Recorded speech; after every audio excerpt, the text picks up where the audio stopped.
We're talking state-sanctioned murder. Scully and Mulder uncover a conspiracy to create a master race. An FBI agent died because of this case. Those are the risks we take. Now, who can they trust? We're gonna lose them. When anyone can be cloned.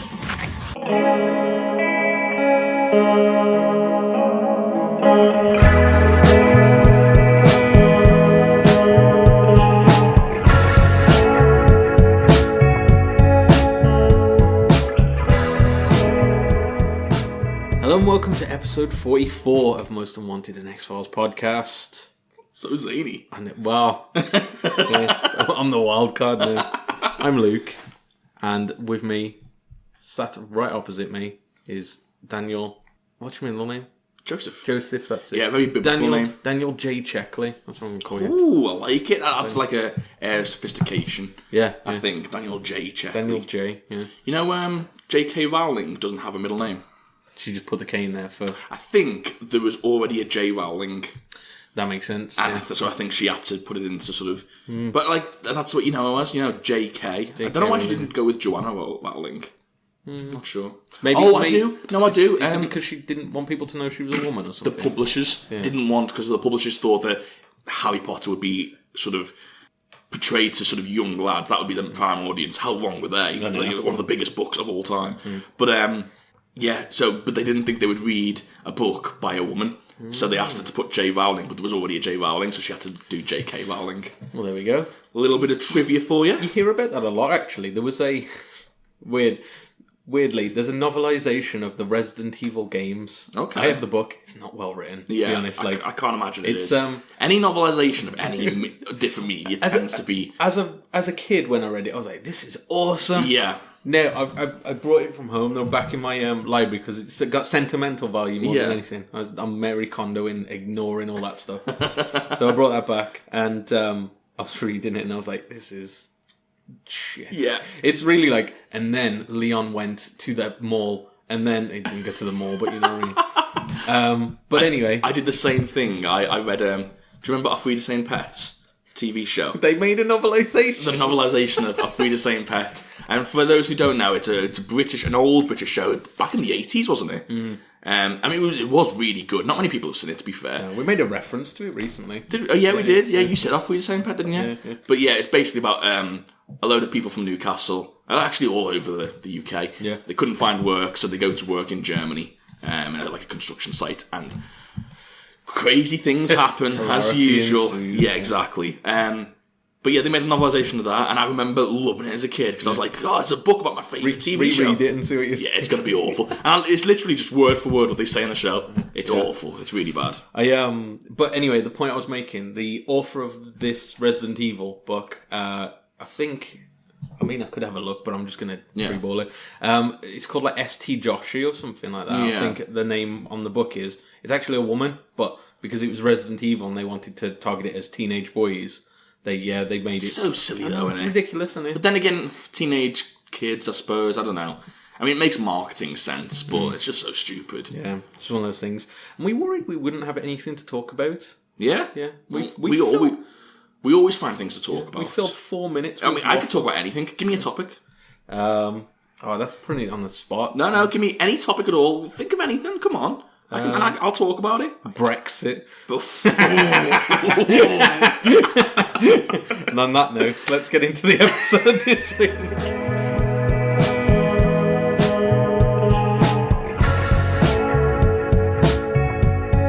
This episode is episode 16 of season 2 of the X-Files. It's titled Colony. It was directed by Nick Mark. Mark spelled M-A-R-C-K. Yeah. More cut for your book. That talking of jokes that aren't going to land. That was really bad. Oh, I'd like to take this little moment to apologise to everyone. A retraction. Yeah, I like to retract. I made some bad decisions. Probably hurt a lot of people in the process, and I'd like to apologise for that. Well, we're all the better for that. So. Yeah. Anyway, it was written by... this is an interesting one, because it was written by David Duchovny and Chris Carter. Interesting. I believe it credits them both as Story, and then the teleplay as Chris Carter. Does David Duchovny have a nickname?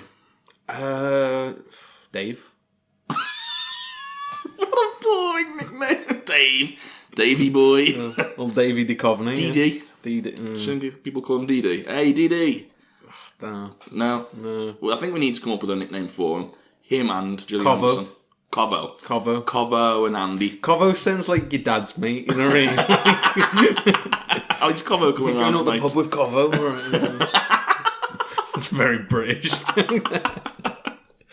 Oh, anyway, it was the original air date was February the 10th, 1995. Does it star Covo?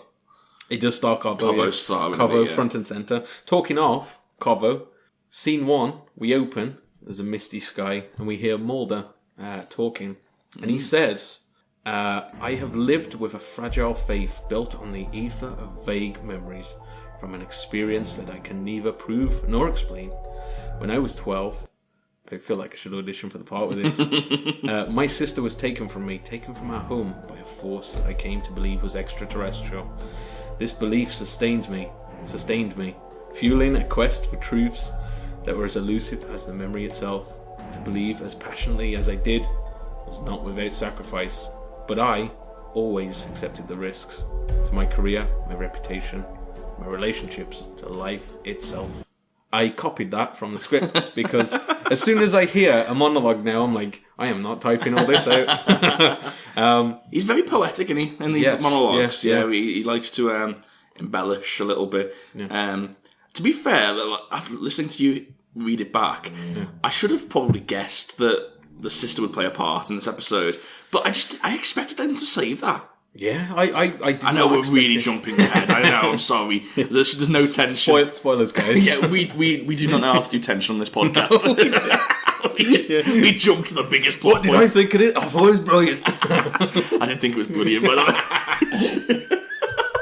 Yeah, we should probably pace ourselves. Yeah, let's pace ourselves.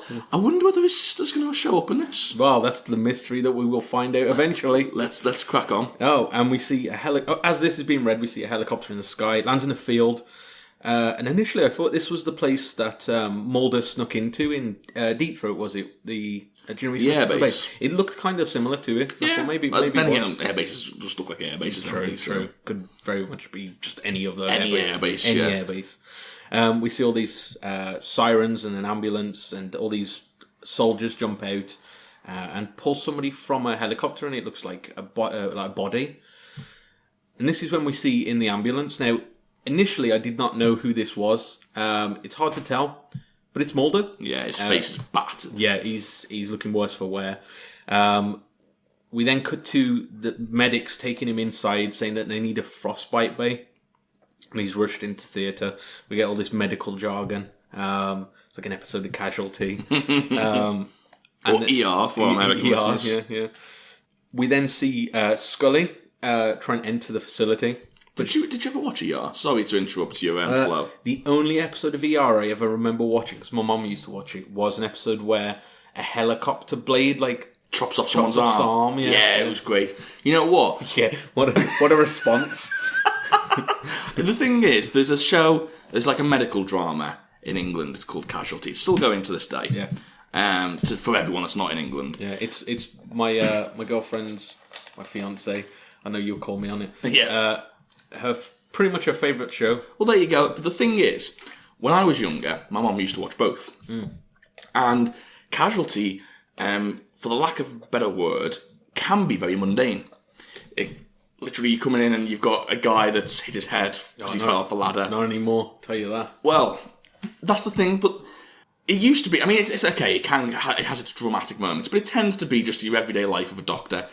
And ER used to be on right after it. And my God, the change in pace! Like you'd have doctors flying off roofs, and it was all massive drama, and like you said, helicopters chopping off people's arms. It was phenomenal. Yeah. I used to love ER. I hated Casualty, and I think I still hate Casualty to this day because it's not ER. Do you know what? Though, watch it now. It's upped the budget more than anything. Was it really? Yeah. Wow. There was an episode where there was a 9-car pile-up. People were on fire and everything. It was a lot to live up to be fair. It was chaos. I remember watching an episode where a nurse makes a mistake because there's a guy trapped, but his heart's still beating. Then he tells her that he has a mechanical heart and he dies. Yeah, the way you describe it doesn't have the gravitas that he offers. Yeah, that's Casualty. That's why it doesn't have gravitas. That's what I mean. Like I'm saying. Oh yeah, I feel like you're downplaying it. But anyway. But whoa. It's definitely the way I tell it, I suppose. Well, it could be. Could very well be. Have you got any more notes about X-Files? I do. Yeah, yes. that's good stuff. We then see Scully try and rush into the facility, but she's kept out by the security. She flashes her FBI badge and says that there's no time. There's a man dying in there. We then get another Mulder voiceover. And he says, "What happened to me out on the ice has justified every belief. If I should die now, it would be with the certainty that my faith has been righteous, and if through death larger mysteries are revealed, I will have already learned the answer to the questions that have driven me. That there is intelligent life in the universe other than our own. That they are here among us, and that they have begun to colonize." I got excited. Yeah. I got excited at this. I was like, oh man, we're going to get some answers. Yeah. That's as soon as you hear this extraterrestrial life, mythology episode. And it's not just that, though. I've found the answer. Like, he's got an answer, and I was just like, oh man, that's going to be fun. I'm really looking forward to this episode. Plus, he's close to death. Yeah. He's close to death, because, like, they almost kill him by putting him in the ice bucket. Yes, yeah. And the ice was keeping him alive for some reason, or because they were trying to warm him up, wasn't they? I think so, yeah. And it was the cold that was keeping him alive. Well, yeah, the doctor says that he's got extreme hypothermia. And they try and warm him up, but Scully basically tells him that the cold's the only thing keeping him alive. But obviously he's in severe circumstance, so what's going on here? Exactly. So really excited about this episode. Mulder flatlines, Scully looks panicked, and then no fade out, no nothing, straight into the intro. Yeah. This was a hot start. Yeah, I'm really excited. Cannot wait to get to the episode going at this point. And I love mythology episodes. Yeah. So I prefer them a lot more than the Monster of the Week, I have to be honest. Yeah. And don't get me wrong, it makes it a surprise when you get a really good Monster of the Week, and it's so you don't sort of expect it, maybe. Yeah. But the mythology episodes just tend to be so good. Yeah, exactly. We then cut after the intro. We're at the research vessel Alta in the Arctic Circle. And this is 2 weeks earlier. Yeah. One thing to note as well is with Mulder's speech, you don't know. I just forgot this point. Is this a report of his? Is this him in some the death throes thinking this? Yeah, I imagined it was what he was thinking as he's on death's door. Yeah, I mean that's what I thought. That's the way I read it. But yeah, very good point. It could be a report beforehand, so you don't know, or even after. That's the thing. Yeah, so I mean, spoiler over to after. Although to be fair, it's X-Files. They've got another 9 series. Yeah. Then again, they didn't know there was going to be another series back in the day. So yeah, exactly. They could kill him all. Yeah, you never know. Anyway, yeah, we're at this research vessel. And we see the crew telling the captain that there's a UFO buzzing over them, and they just flat out call it a UFO. Yeah. They look, and we see this light in the distance, and they say it's been there for about 20 minutes. It flies over them, past them, and then crashes into the distance, and they say that they're going to investigate it. We then cut to a weird cut. At this point, I was like, okay, what? Yeah. A woman's care family service and clinic in Scranton, Pennsylvania. So it's basically a family planning clinic, basically. Yeah, basically. And we see Dr. Landon Prince walking down the hallway. And in the background, as he walks past, there's a TV report on explaining what we've just seen. And the report says that it was a Russian fighter, and the pilot survived and was taken to Alaska. Dr. Prince is watching on, and then we see the pilot's face as he's been pulled out of this craft. And we hear this noise, and it zooms into Prince's eyes, whose eyes widen, and he just runs out of the room. Freaks out, doesn't he? Yeah. So he recognises this guy. He knows something's up straight away. Yeah. So he runs out of the room, and as he gets to the end of the corridor, he encounters a man, and as he turns around, this man is the pilot. Yeah, he's there. So, I did wonder at this point. I was like, How long was this report? Like did they just find it? Yeah. It just seemed a little bit like. But yeah, obviously, this is why he was panicked, because he knew he was in the area. Exactly. And I think because they said Alaska and then Pennsylvania, which is a distance, you could tell this is some kind of cover story, and then after we find out later on anyway. I have to give credit to the casting department for the X-Files as well. They have a real knack for finding the creepiest guys. Yeah. Like, just the creepiest looking guys, and I do apologise to all the actors that have played creepy guys. But like, they're all perfect. That's the role they're meant to play. Yeah, yeah, and like, he looked so sinister. But he genuinely looked like a physical threat as well. Do you know what I mean? Like, this guy is massive. Like, he could throw you around with one hand, you know what I mean? So, do you know what you reminded me of? And especially as he's walking away at the end, Arnie in the original Terminator. Yeah, there's definitely that air about him. That kind of like invulnerability and just like, this guy is unstoppable. A better analogy would be the second Terminator film. Oh, where he can turn into other people. Yeah, that you is know true. What I mean? Yeah. There's a lot of similarities. It was the jacket for me. Yeah, that's the thing. But anyway, he grabs the doctor and he asks, where is he? And Prince says that he doesn't know, and the pilot holds him down and then pulls out this... I just thought it was some kind of like knife, but as we find out later on, it's some kind of like weapon that sort of like ejects. It's sort of like a spike that comes out of a piston. I thought it was a syringe at first. Yeah. Because he stabs him, and there's like, is it this one where you see the green? Yeah. So he come out. he stabs him in the neck, and then this blue. And I thought that was like he'd syringed him with like some sort of substance, but I think that's the doctor's blood, isn't it? Yeah. I think, as we find out later on, the rest of them do this. Yeah. So this must be some kind... And we see later on as well that bullets don't stop these aliens. And it still has the same effect, the green sort of goo coming out. So maybe this is some kind of like alien weapon? I think it is just a knife. I think, but maybe it's some kind of like alien metal or something like... I don't know. I'm not sure, but anyway, it's a strange... syringe kind of thing. Yeah. Anyway, he stabs him in the neck. The green liquid comes out of him, and then he pulls an electric panel off the wall, which starts a fire. And then he's walking away as the fire alarm starts going off. Yeah. Again, just a lot of intrigue piling up on this episode. Straight into the action. We then cut to the X-Files offices in Washington, and we see Mulder lean over over a desk. Scully comes in, takes off her coat, and Mulder says he's been looking for Scully. He says she says that she's been investigating someone firing shots at the White House, and Mulder says, you have to wonder about the country where the president has to worry about drive-by shootings. Yeah. Not so crazy these days. No. I've been told by someone I can't say that I should no longer comment on these issues. They got to you. I can neither confirm nor deny. Don't listen to him. It's only Twitter. Long live President Trump. Viva el Presidente. We wear our heart on our sleeves. That's all you can say. Yeah. I've been told not to. Mulder shows Scully an email that he has been sent. Is that an electronic mail? An electronic mail, yeah. Ooh. Did Scully find out about that on the internet? Yeah. What would you think their email addresses would be? Oh. Because this is the early days of the internet, you know what I mean? This would be like... It'd be Spooky Mulder. Spooky Mulder 69. Why always 69?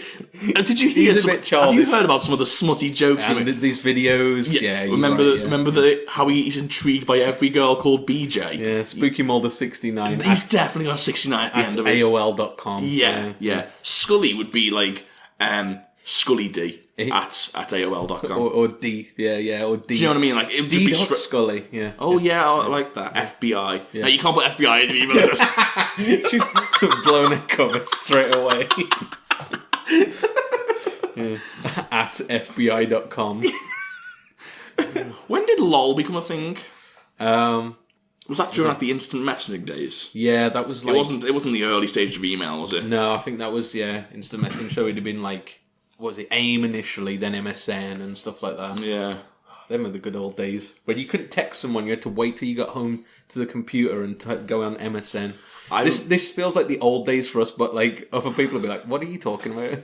I remember the first time my family got a computer, Yeah. and my dad let me go on it, and the only thing we could do on it was he'd load up the internet. We'd make sure that all the phones were switched off, so it wouldn't cut us off. Yeah, what is it, the 56K, where it would like make a noise. Exactly, yeah. And we'd load up the internet, and we'd go onto a chat room. Yeah. And that's all we ever did. And I don't know why my dad got so excited, and he would just used to say hi to random strangers. Like, it wasn't a chat room where, like, it was like your friends and stuff like that. It was literally just random. Whoever was on that server at the time, and you'd just say hi, and you'd just say, who are you? Yeah. And, like, it would just be, like, intrigue, like, curiosity. Like, who are you? I'm also on a computer.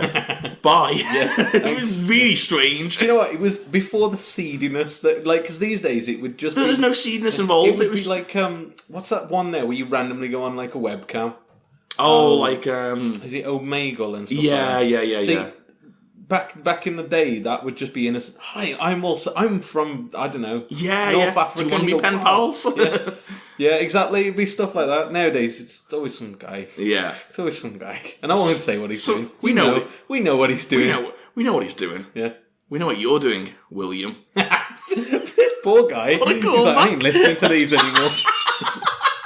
I really hope we've got a listener called William, and he's like, Jesus Christ. I've had enough. He closes his laptop. He's like, oh God. Not anymore. They see everything. But yeah. Yeah, so that's probably their emails. We'll go with that. Yeah. Anyway, they were sent an email from an unknown source about 3 obituaries. And the listings are for a Landon Prince, who we know. Yeah. A Dr. Dale Gayhart. And a Dr. Harvey Buchanan.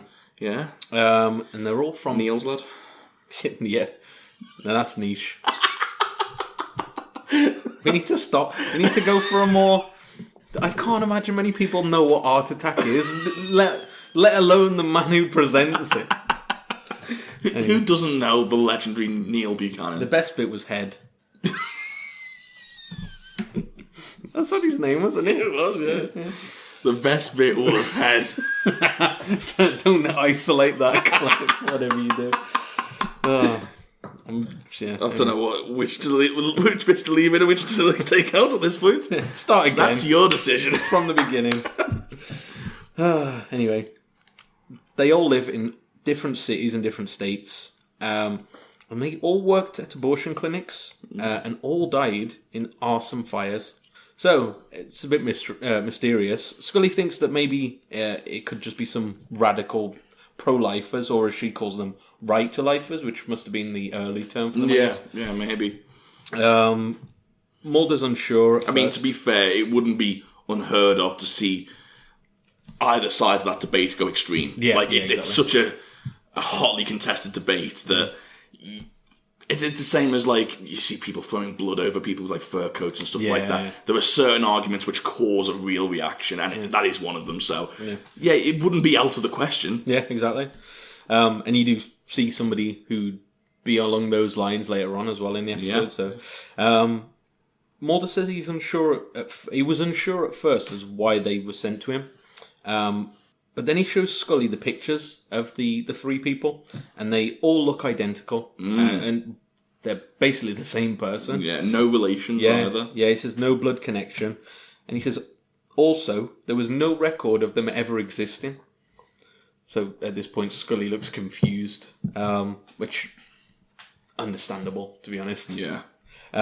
If you had like a doppelganger, and you met, like, what would be the first trick you played? You'd have to play a trick, wouldn't you? Would you do like the whole he goes into work one day? Twin magic, yeah. He goes into work, you stay at home. and then you go in the next day and you don't know what he's fired. Oh no. This has gone terribly wrong. It sounded so fun. Lindsay Lohan did it. It was hilarious. I do it. I get fired.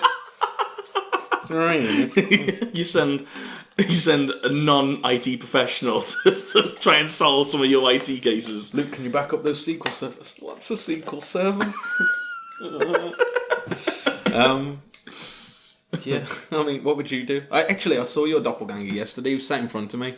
Was he? On a side profile only, he looked like you. He had the same hair, same beard, same moustache, similar nose. I was like... Sounds like a good-looking bloke. Well... Sounds... And the weirder thing, to my right, well, was my mom, but to her right, was a guy who kind of looked like a friend of ours, Zach.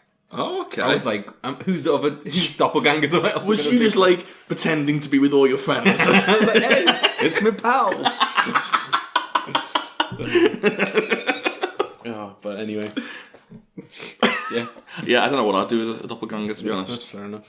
I think I would do like the whole prank where I'd walk out the room one end, and then the other guy would walk through the other end, and everyone would be like, "What?" And that's really funny for like 3 seconds. Yeah, and wouldn't get you. It wouldn't get me fired. Yeah. But then the problem is, I'm like, my game's up unless I invite new people around the house every day. It's like a really simple version of what's that film, The Prestige? Sorry, guys. Spoilers for The Prestige. I'll put this at the beginning just if you've never seen it. I'd watch that film. He's there again. He invites his other brother around the next day. just keeps walking through. This trick's got old. Anyway, X-Files. Yeah. We then cut to Scranton, Pennsylvania, where Mulder and Scully are talking with a federal marshal who is unnamed, so we know he's not going to come up again. Yep. Oh no, he is named. He's very important to the plot. Yeah, he is named. He's called Al Dixon. Yeah. And he explains basically what Prince did, what his job was. But he says that he was a quiet man. He sort of just got on with his work. He also explains that there was a preacher called Reverend Calvin Sistrunk, who potentially has a motive. He was quite pro-life. And they've picked him up and he's carrying an article with Dr. Prince's face on and a phone number. They say that the remains of Prince are still missing from the fire. And Dixon is a bit confused about that because he says that fact wasn't released, to which Mulder says that the other two incidents have also had the missing body element to it as well. Dixon says that he was definitely there because his car was there, his keys were there. All evidence points that he was actually in the building. And then at this point, the Reverend Sistrunk is brought in, and Dixon starts to ask him he starts to say that Mulder and Scully want to ask him, and then he interrupts straight away and says that if Dr. Prince is burning in hellfire for his murder of the unborn, if his damnation is God's will, seems like the worst person to talk to in the world. Yeah, that's what you have for lunch.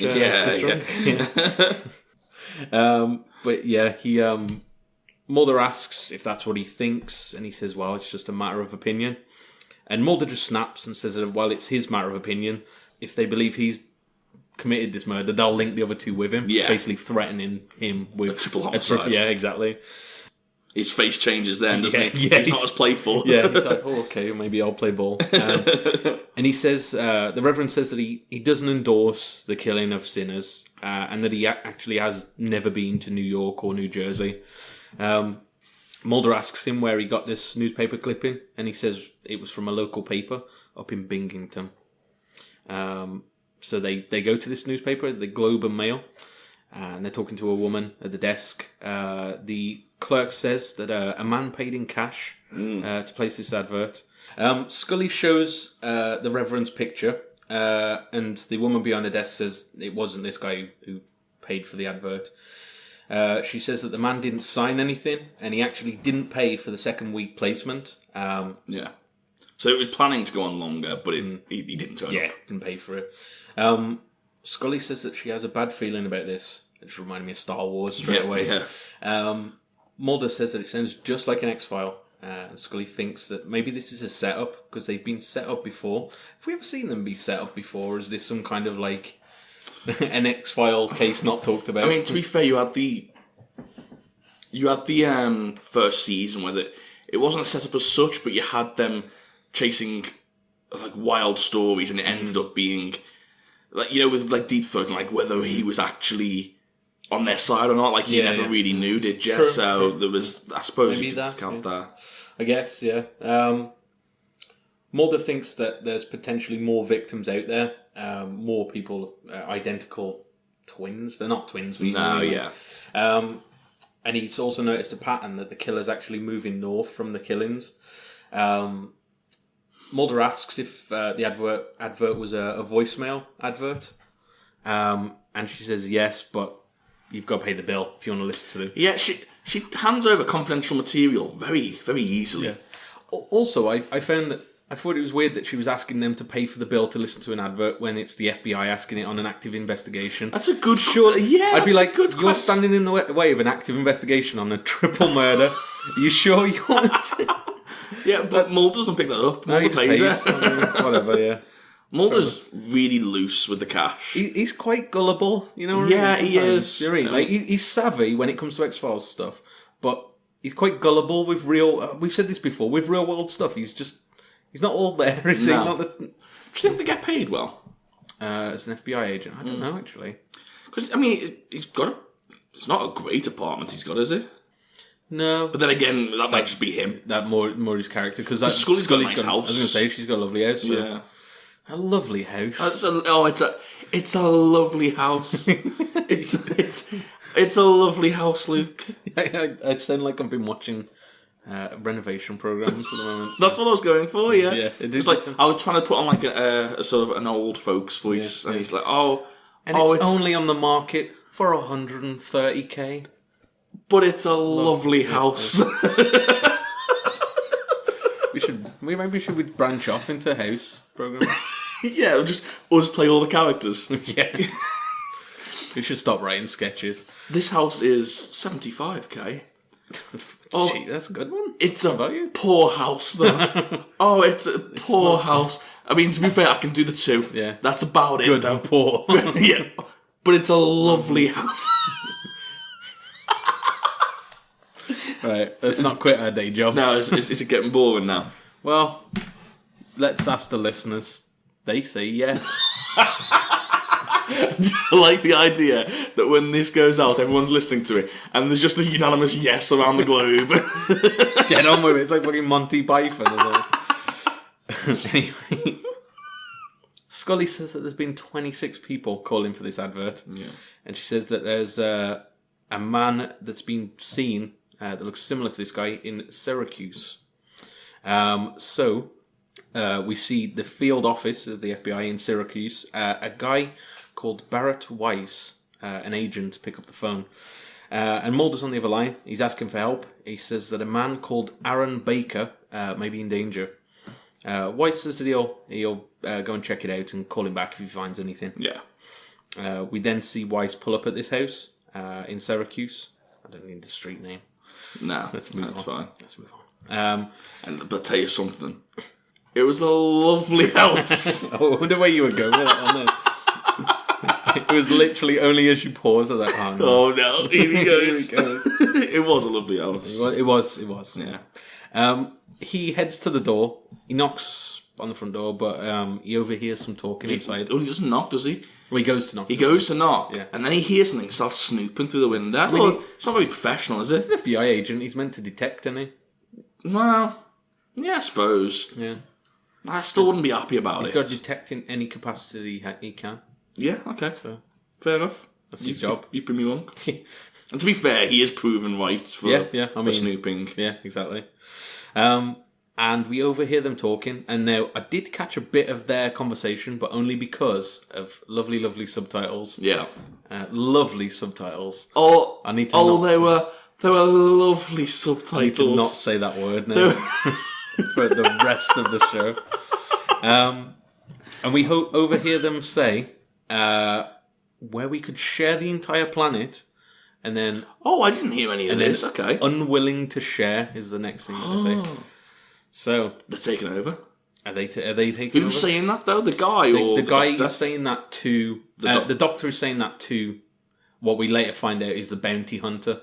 Oh, okay. So, is that what his name is?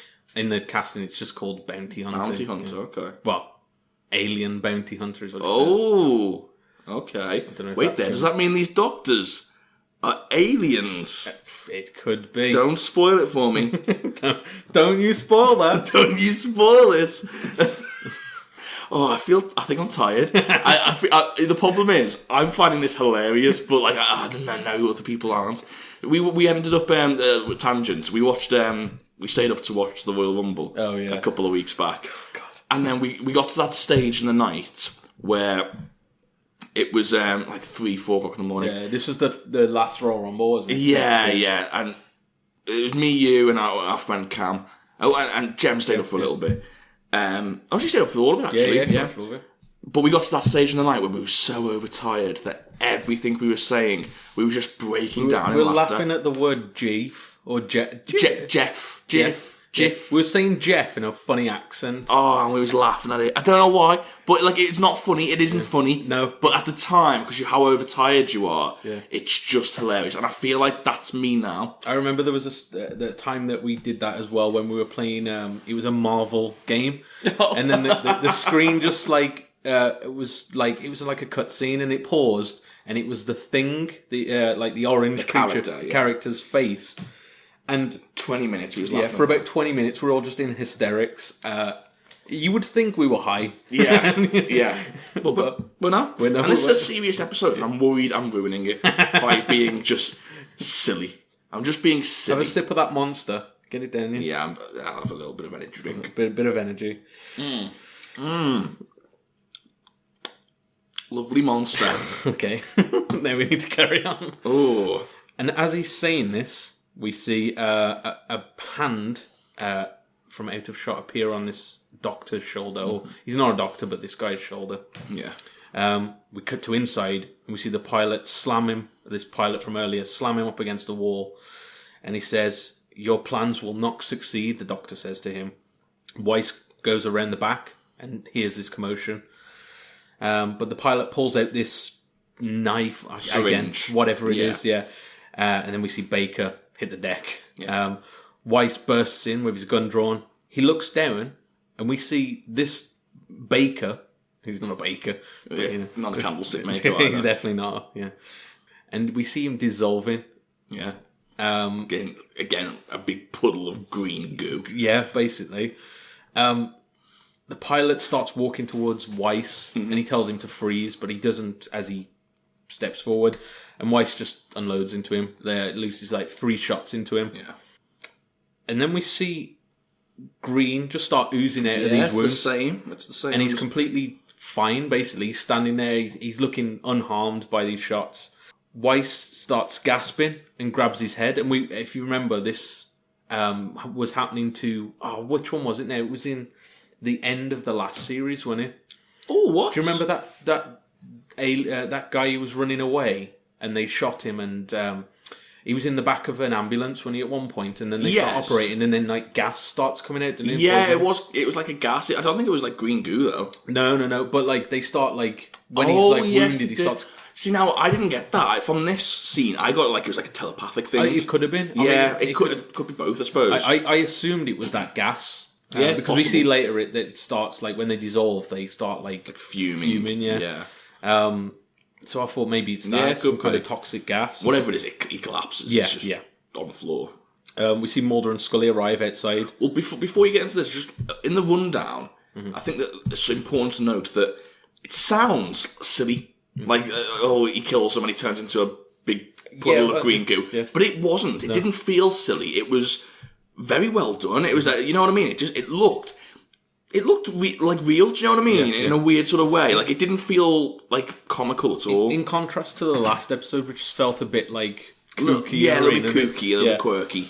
But whereas, I think it all depends on the execution of something. Like, you can make something that really could sound ridiculous. Yeah. And it can be really serious. And in this case, it does. Like, it's treated seriously, isn't it? Exactly. And so, therefore, you take it seriously. Yeah, exactly. But I wanted to make that point because I did think... Despite it, in concept, sounding a little bit dumb, it didn't come across that way. I really enjoyed the way this worked. Yeah, no, I agree. But yeah, we see Mulder and Scully arrive outside. They knock on the door, and they hear a voice behind them. and it's Weiss. He's fine. He's sound. Yeah. He says that nobody was home, and then he just walks away basically as they carry on their investigation. He opens his car boot, and then we see in the boot is Weiss. Weiss's twin brother. Weiss, yeah. Yeah, he's got these kind of like wounds on his face. You can't really tell, but he's got like really red. It's the exact same wounds that Mulder has on his face at the intro. Oh yeah. It's like he's had two black eyes, but it's also like two slash marks on the cheek or something like. You know what I mean? They've Like got that, and he had like white, like crusty. It was like saliva or something around his mouth, and then we see Weiss transform back into this pilot, and this is where we see their shapeshifting. So we know he can shapeshift, which makes him a much more dangerous opponent. Yeah, because as we find out later on, he could beat anybody. Yeah, and it also makes it for interesting viewing as well, because you generally don't know who's who in this episode. You're looking at everyone. That scene later on with the buzz, you're like, is that guy? Is that guy? Yeah, exactly. Yeah. It's very interesting. Yeah. So, we've not seen this before. This is a completely new species, I suppose you'd call it. Or type, a new type of alien or something like, or whatever it is. Or unless we've seen this alien before and they just never revealed this sort of ability. Yeah. He throws the keys in the boot and walks away down the street. We then cut to the FBI headquarters in Washington, D.C., and we see Skinner. He's back. Oh, I was so happy to see him back. For a bit. He's angry. He's angry Skinner today. Yeah, he's... to be fair, he's got every right to be, I think. He's sitting at his desk, and a secretary basically tells him that Mulder's here. Mulder comes in, and Skinner absolutely unleashes on him. Yeah. He asks him why he was in Syracuse. Did he have the authorization of the paperwork, which he knows he didn't. Yeah. Mulder says that he thought they had an understanding when it came to the X-Files. And Skinner says that the people he answers to aren't so understanding when an agent is found dead. Which Mulder is completely flawed with. Yeah. Skinner explains that they found Weiss in the situation that he was in. Mulder says that that's impossible. He spoke to him at the house. And Skinner says, save all this for the report, he says that we are both in a sling until this is cleared up. He says that he's terminating their investigation. Skinner tells him not to underestimate how serious this is and wants a full account on his desk in the morning. Sorry if that seemed a bit quick. I kept saying how serious, and Siri decided to keep activating. She always likes to interrupt our podcasts. All the time. Mulder leaves. That's the next point. We then see Mulder walking around in the X-Files office. The phone's ringing, he picks it up, and it's Scully. She's calling from home. He explains about Weiss, Skinner, and them basically being grounded, as he puts it. Mulder's confused, and Scully asks if he has checked his email. He quickly types in, Spooky Mulder 69. Whoa, where do those pictures come from? And she says that is a digitally scanned photo. I love it when they talk about these things. Yeah. Because at the time, this would be completely new technology. Yeah. Plus, it's like, it's a scan. It's a digitally scanned photograph. Oh my days. Of Dr. James Dickens, who is another victim in Washington. And he says he's going to pick up Scully on the way. He's not a victim yet. Or a potential victim. Yeah. He's got the same face as the other doctors. Yeah. So, and he's there in Washington. Technically, they're grounded, but technically, they can still they can go down the road, can't they? Exactly. So they can't stop them on home turf. No.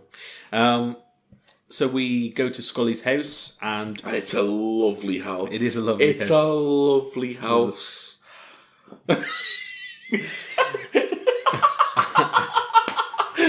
You know what? I do it for your reaction. Like, I just want to make you sigh. What a relationship.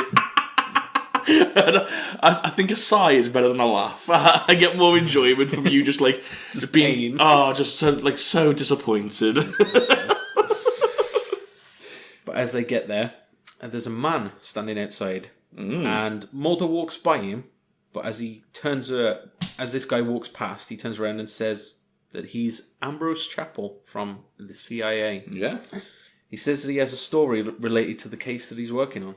And just to interrupt, funnily enough, as I'm suspecting everyone and everything in this episode, I took this guy at face value. I'd be the worst agent because I was literally just like, oh yeah, CIA's involved. Do you know what, though? I wonder if the guy initially is a CIA agent.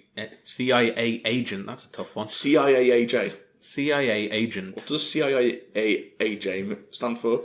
Central Intelligence Agency of America for Justice. Has to be justice. Yeah. But maybe it's a much better name. You should come up with it. I did wonder if he was an agent initially, and then maybe he got stuffed in the like the other guy. Car, yeah. Maybe looking back on it doesn't make sense that the CIA would get involved. Yeah, exactly. Do you know what I mean? I mean, but I should have thought about that at the time, but I didn't. So, I mean, you can't trust it either way at this point because there's so much. Imagine being in that situation. I know, exactly. Especially afterwards when you know this can happen. Yeah. Literally can't trust no one. No. As which they mention later on, actually. Well, he mentions that you can trust everyone. Just everyone. Little joke. What a time to switch your morals. But yeah, he says that he has a story related to the case that he's working on, and they go inside. We hear him tell the story. He says, we've known of their existence for a decade. We had no idea they were in the country until last year. We're working on a vague intelligence report, but it appears early in the Cold War, Soviet scientists stumbled onto genetic anomaly in sets of identical twins. They were able to isolate the specific DNA material that gave the twins their facial features, hair colour, texture, and they were able to reproduce it. Scully asks if these victims and potential victims are clones, and he says yes, outwardly that's what they look like. He says that they were called Gregor, or that was the code name, and that's the name of every clone. He says that the original arrived in the 70s, and the others arrived using the same passport and documentation, and are now established in medical establishments. Yeah. Do you think they did the whole sort of throw the passport back over the metal detector type trick? I thought this could be a comedy routine. It's just like a line of identical people that the border control. Do you know when they just look not interested? Yeah. Through you go. Yeah. But okay, so in this scene, are they clones? Because this is obviously like the bounty hunter spouting whatever he wants to tell them. I think so. Because I think we're led to believe that they're aliens, aren't we? These Gregors. I think they are aliens, but I think is the clones a cover story? I think it is. Yeah. That's what I took. Because they seem to be like breeding aliens. Yeah, is that what it is? That's. Am I reading that right? No, I think that's what it is. These Gregors are aliens, but I think he's trying to throw the scent off to say, oh, it's actually the Russians. Because the Gregors are growing. It's similar to the story about the pilot earlier on. How they said, oh, it's a Russian pilot. When it was clearly, as we find it now, it's an alien. Yeah, exactly. So this is like a cover story that he's using. Yeah, that's what I think anyway. Yeah. I mean, long-time fans will probably be able to tell us, that's exactly. Well, I mean, to be fair, this is one of two parts. Yes. So we haven't watched the second part yet. Yeah, exactly. Yeah. He says that their purpose was, in a time of war, to contaminate blood supplies, sabotage pharmaceutical factories, and cause other issues to the country's immune system. And Scully asks why nothing has been done in the year that they've known. He says, well, this is where the story gets perhaps even more incredible. In a secret agreement, someone is allowing the Gregors to systematically be eliminated by a man who is believed to be a Russian spy killer in exchange for the absolute suppression of the program's existence and to obtain the science that created it. Well, it's a good cover story. It checks out. I'd believe that. That's the thing. At this point, it's like, well, it makes. And to be fair, at the time, I did believe it. Yeah, you know what I mean. I didn't think anything dodgy about it. I was like, oh, okay, it's a clone story. You know what I mean? Like I knew there was an alien involved somewhere, but I mean, at this point, the green stuff might just be, I don't know, some kind of serum, acid. I don't know. Yes. Well, yeah. Who knows? Mulder asks him what is his business, and he says that him and Mulder and Scully share similar sentiment on government's policies on denial. Yeah. He says that the Gregors have been trying to contact Mulder and Scully. They believe that they can protect them. And Mulder asks why he thinks they've been contacted. he says the inquiries into the other deaths and their response to the advert, which we find out now that he's placed. Yeah. Is why they're contacting them. Chapel says that if they can be found first, the truth can be known about these state-sanctioned murders. Yeah. Basically, so he's passing himself off as... He's basically playing right into Mulder's... he's trying to get Mulder to play into his hands because he knows exactly what makes Mulder tick. Yeah. Anything like, I'm anti-government too, Mulder's going to be right behind him. Straight on that one, yeah.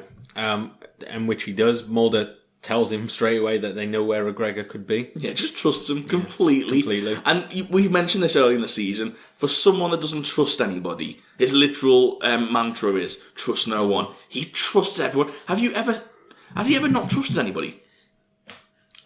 Usually suspects is the only people he doesn't trust. Anybody else, he's on board, he's completely... Yeah, just right down for it. Yeah. Anyway, we now cut to Germantown in Maryland, and we see one of these Gregors in a lab in this warehouse, and we see these 4 containers of green liquid. They've all got heart monitors. You'd imagine this is like... I mean, there's a reason why they all work for abortion clinics, isn't there?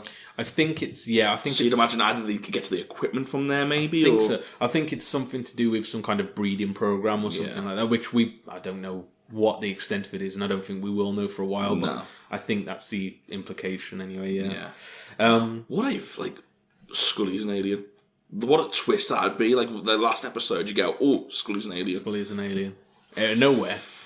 That would be ballsy. She's been apparently spliced with alien DNA, hasn't she? So yeah, it has been mentioned, so maybe she has taken on alien traits, who knows? Somebody who's watched it all is going to be like, what are these talking about? Or... Wow, they cracked it. It took us 8 seasons. What a good guess. Wasn't a guess. Yeah. If it was right, it wasn't a guess. Yeah. And if it's wrong, it was a joke. Like a footballer who scores a corner or something. Meant it. Yeah. Anyway, he leaves, gets in a car with an unnamed woman, and to be honest, we don't really find anything out about this woman. No, I'm assuming she's going to play a part. I guess, yeah. Ooh, yeah. What's the woman hang about? Where were we in this story? It's the woman that he goes back to the apartment with her. Yeah, yeah. Is that Scully's, Mulder's sister? I don't think so. He doesn't look like her. I don't know. You don't really see enough of her. You don't know. You don't see her face, really, do you? They drive away. So a van pulls up at the apartment complex. It's Dickens and this woman. Then we see them walk into their apartment. He puts down a briefcase. And then we see outside Mulder and Scully and Chapel get out of their car. We hear a knock at the door. He asks who it is, and it's Mulder and Scully. He opens it up, and they ask if they can come in. And then as soon as he sees Chapel, he freaks out, runs and jumps straight over the window. Dives as well, head first. It's a full-on comedy, Yeah. But again, it doesn't come across that way. No, whoa, it's panic. What has he just done, yeah? I think it is noticeable that the woman goes to the other room. Yes. Just before they enter. Yes. So, she doesn't, reveal herself to be there. Yeah, and we see later on that she's still hiding as well. So I think in the second episode she's going to come into it more. Yeah. We see him as they look outside. We see him looking dead on the pavement, basically. But then all of a sudden he gets up and just walks away. Yeah, unharmed, completely unharmed. Yeah. They run out and chase after him, or Chapel and Mulder do. Scully starts watching as he sees Mulder run down one street and Chapel run down another to try and cut him off, I assume. Or beat Mulder to it. We don't know at this point. We then see Scully leave and we see this woman hiding in the room. Yeah. So she's not been detected. No. Mulder gives chase down a street and runs across a road without looking. Yeah. It's dangerous. Smash. Gets hit by a car. Looks painful as well. Yeah, it's a proper full-on rolls into the windscreen collision. Scully is chasing after them at this point. She catches up with them, checks on him. He says that he's okay. He's a bit winded, but he says that you can't lose him. So Scully gives chase now.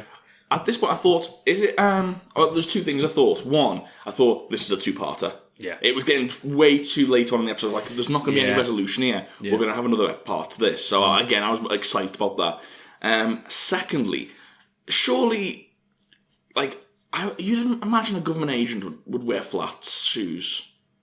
She always wears heels. She's got heels on? Yeah, always. Like, do you remember the heels get burnt? Oh, yeah. She always wears heels. I just think, are you going to break your ankle one of these days? Can't be practical, yeah. Because you never know when you're going to have to chase a suspect. That's true, yeah. Just wear some flats. Just be sensible. Safety first. Safety first. Then teamwork. Exactly. That was my thoughts in this scene. Yeah, that's fair. That's sensible. Sensible. Yeah. Sensible shoes. That's all I'm asking. Sensible shoes. Sensible teamwork. Sensible teamwork. Yeah. Sensible safety. Sensible road safety as well. I mean, didn't follow the green cross code at all. No, just didn't even look. Silly Billy, really.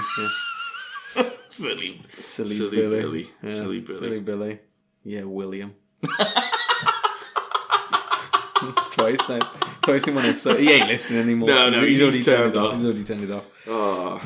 Sorry, we lost a fan. Yeah, he's from Australia as well, and the USA's got back into the lead. No one in Australia is downloading it. To be fair, we said last week that Australia really upped the game download-wise. Yeah. So January, Australia was really sort of up there. I'm calling out France. I'm calling out Vietnam. That one guy there. Tell your friends. Yeah, tell your friends. Let's come on. Let's get a friendly competition going. Who's going to win the download competition in February? Us. That's all win. This is like some kind of like Pepsi marketing commercial. You're like, yeah, who's going to be the winner? And it's like, you'll make all of the profit, Pepsi. Other soft drinks are available. There's only one I drink. Yeah, to be fair, I do only drink Pepsi. Pepsi Max is much better. Can I say that? Is there any rules? What are they going to do? I mean... They're not going to come after me, are they? I'm not going to have Coca-Cola. Get on the ground! Imagine that. First Donald Trump and now Coca-Cola's after me next week. I'm going to be a shadow of myself. I imagine Coca-Cola have like the most violent agents to take you down. Yeah, like the these adverts you see where like, I can't tell the difference between Pepsi and Coke, and they're like... they just like kick your door in, beat you with a baton or something. They wouldn't take it kindly, would they? But... as far as the diet versions of the drinks goes, Pepsi Max is far superior to Diet Coke. I've said it. There you go. Strong opinions. We hold our tongues on Brexit. We may largely hold our tongues on Trump, but Pepsi Max, we will not be silenced. No. You cannot pay me to stop. I mean, unless you're offering. Throw in a number. We'll see. Where was I?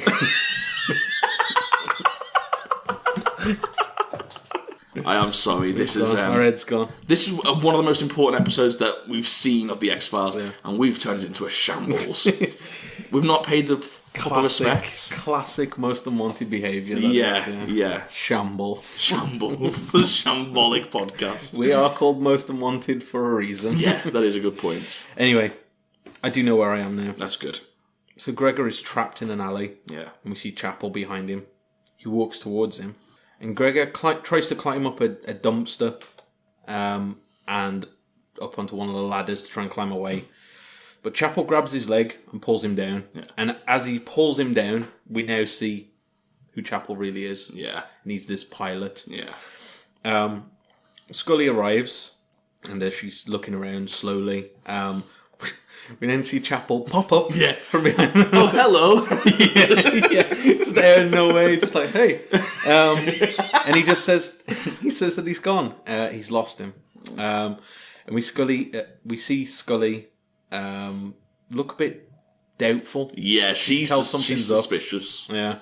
And Chapel leaves, and as she's looking around, she notices this green goo on the floor. And the goo starts hissing and smoking. And this is where I thought, is this... She just steps in it as well. Yeah, she steps in it. I thought, is this acid? Because it's smoking and hissing. It sort of looked like... it's a bit acid-like, Do you know Alien, the film? Yeah. It looked like the blood from that. Yeah. But it's like a corrosive, isn't it? So, yeah. Interesting. So we then cut to the X-Files offices, and Mulder's walking to his desk as Scully walks in.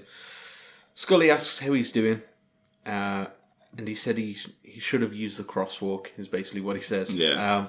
He also shows that his phone is broken. We were talking about jaywalking Oh, yeah. the other week. He busted himself, that's what he should have done. Yeah, he should have done. Put himself in cuffs. Yeah. What a silly Billy. No, leave William alone. Leave him. Hashtag leave William alone.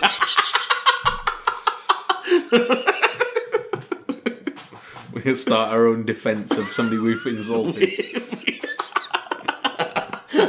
He's had enough. He's had enough now. Leave him alone. He's already dead. We didn't kill anybody. No. Anyway, Scully thinks that they should drop this case. Mulder says that they could be onto the biggest national security conspiracy ever. And Scully... Well, I've got an issue with this. All right, what's bigger? Everything that they've worked on in the past. Like, they literally, in Ice, there was like... do you know what I mean? Like, there was like this threat that could wipe out the planets. Yeah, true. Like, there's a lot of national security threats that they've uncovered, so... I know, it's sort of... Yeah, it's sort of... a lot of hyperbole. Yeah, I know, I mean... Yeah, sort of like every day for them, isn't it, really? Yeah. Sort of seeing something that's completely beyond the realms of possibility and just carrying on. Man, these would have to have a lot of counselling, I think. Yeah. I come back to it, I think I said it a couple of episodes ago, Scully especially, because the amount she goes through, if you look at it case by case, she's been kidnapped so many times. Like, how do you deal with her? Funny you should mention that she could get but we'll see. Yeah. Scully says that the agent, Chapel, is as unbelievable as his story. And this is where she says to him, what happened to trust no one? And he jokes and says, haven't you heard of it's changed now, it's trust everyone. Yeah. Not the time. No, it's not the time for this. It's a really weird time to change your stance on like... Yeah. And also, it's funny how he goes from that to really annoyed really quickly. He says that he thinks Chapel is legitimate. He thinks... and Scully asks why he needs their help, or how he could have let the Gregor slip away so easily. Basically saying, if he's so qualified, why does he need us? Yeah. She says that he was running away from Chapel, not them. And Mulder thinks that she's just been paranoid. But she thinks that maybe he killed Weiss, and Mulder just snaps at her, and asking if she wants him to put that on the report to Skinner.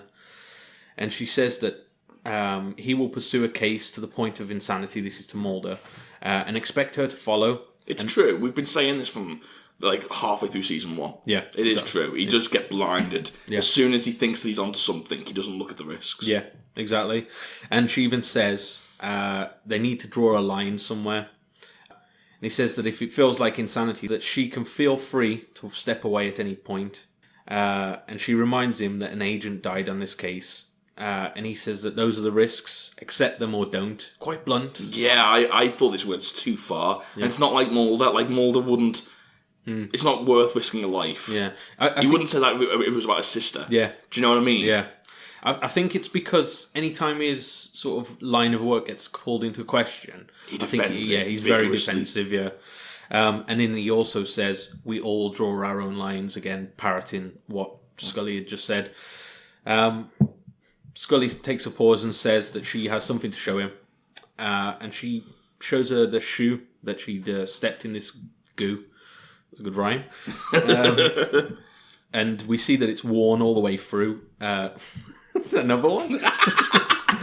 Say it all from the start. Go on. She shows her a shoe which is worn. When she stepped in the goo. She shows her a shoe which stepped in the goo, and it's worn all the way through. And she also said that it was brand new. Can we have a limerick-based podcast? I'd love that. It was brand new, it was about a week ago. Yeah, which is what she mentions. And she says, this is a tongue twister now, that this is where Chapel stood up from, this spot. Mulder says that she should send it to the lab and get an autopsy for something that he's found whilst writing the report. There was no cause of death that could be established with Weiss. So then we cut to the autopsy bay, and Agent Weiss is laid out, and Scully is reading off a clipboard. She says that there was no knife wound or gun wound, no strangulation marks, no toxicology, nothing. She says the only thing that came back strange was that he had an excessive red blood cell count, and she says that the blood had basically congealed like jelly inside of him, and she says this could possibly be a coagulating agent, but she said that something like that would have come up in the toxicology report. Mulder says that maybe this blood contamination that Chappell mentioned could have something to do with it, which is a good point. I hadn't thought of that. Scully says that she has a medicine bag that she nabbed from the apartment before they left. And a man enters and says Skinner is looking for Mulder. Mulder, and we find out at this point that Mulder hasn't filed his report yet. And he says that he'll just have to tell him the truth. They'll get hit by a car. I mean, it's a good excuse. Very good excuse. We then cut to Skinner's office, and Mulder comes in and starts giving his excuse, but Skinner just flat says, I didn't call you about the report. He says his father has been trying to reach him about a family emergency. Yeah. And Mulder just leaves straight away. I called him Moldad. Moldad, that's a good one, yeah. I like that one, yeah. Moldad. You're not impressed, didn't it? Yes, yeah. I like that stuff. Like, as you know, recently I found out that the character in, what is it, Austin Powers, who's he's a take of Odd Job. Yeah. And he's called Random Task. Only found out that recently, and that had me in tears. It's such a good joke. Anyway, it's not a good joke really, but it tickled me.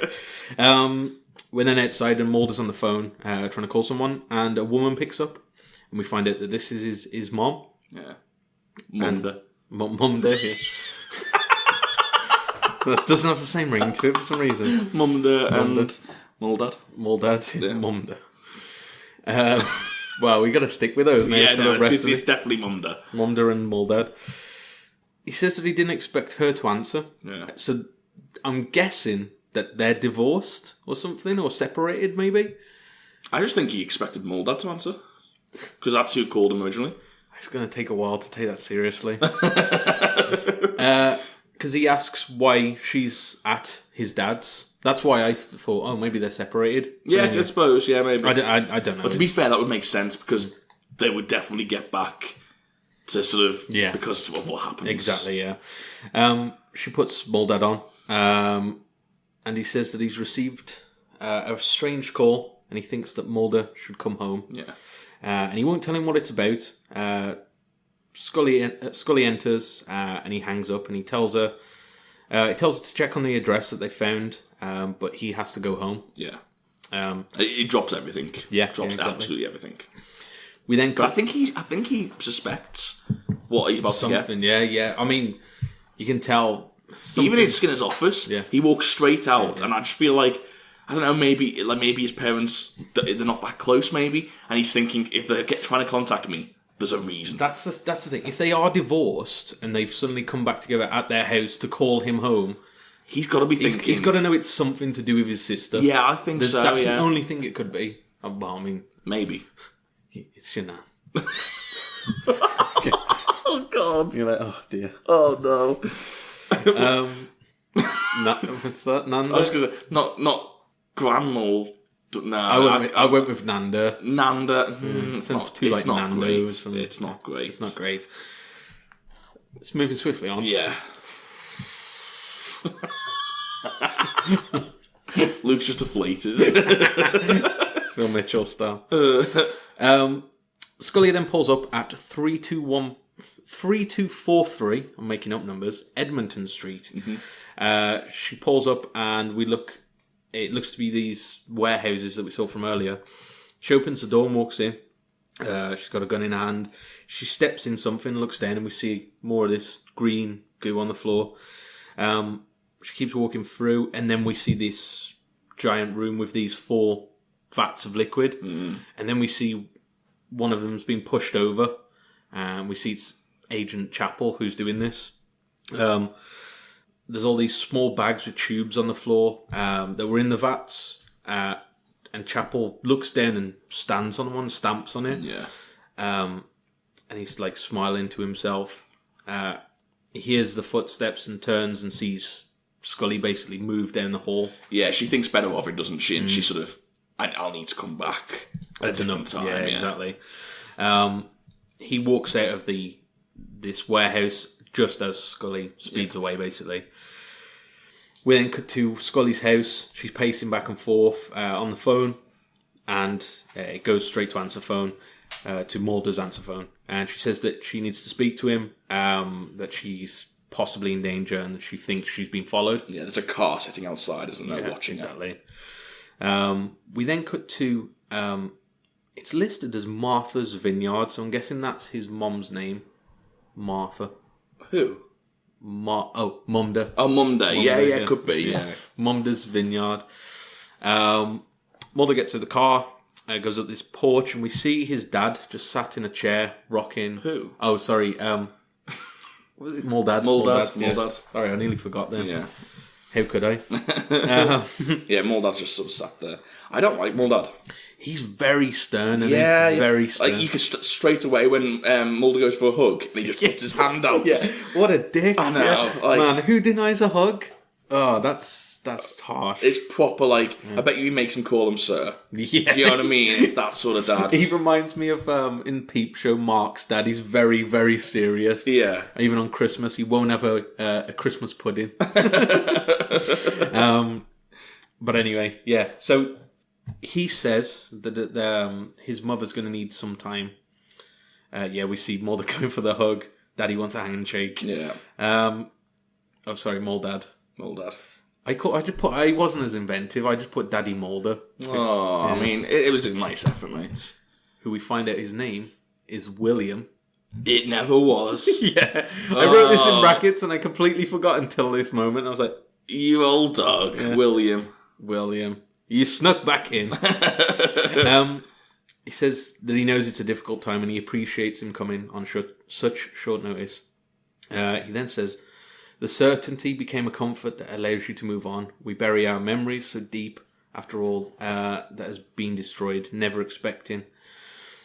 And then we see inside, as Mulder's looking around, he sees his mom talking to someone who looks like, I thought it was a girl at first. Mm-hmm. And Mulder asks, who is she talking to? And he says, it's your sister. Oh, I got excited here. Mulder's in shock. He goes inside and they both stand up and we see his mom and a woman who looks around Mulder's age, standing up and looking at him, to which she says, Fox. And he just stares right at her.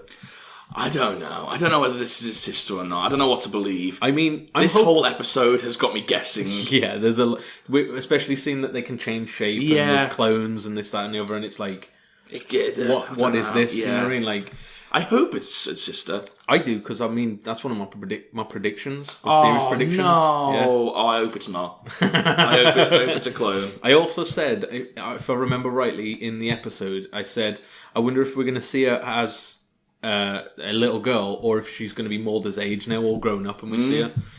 I mean, that covers both. Yeah. I mean, win-win for me. The next day, Mulder's mom's been put to bed, basically, by Mulder.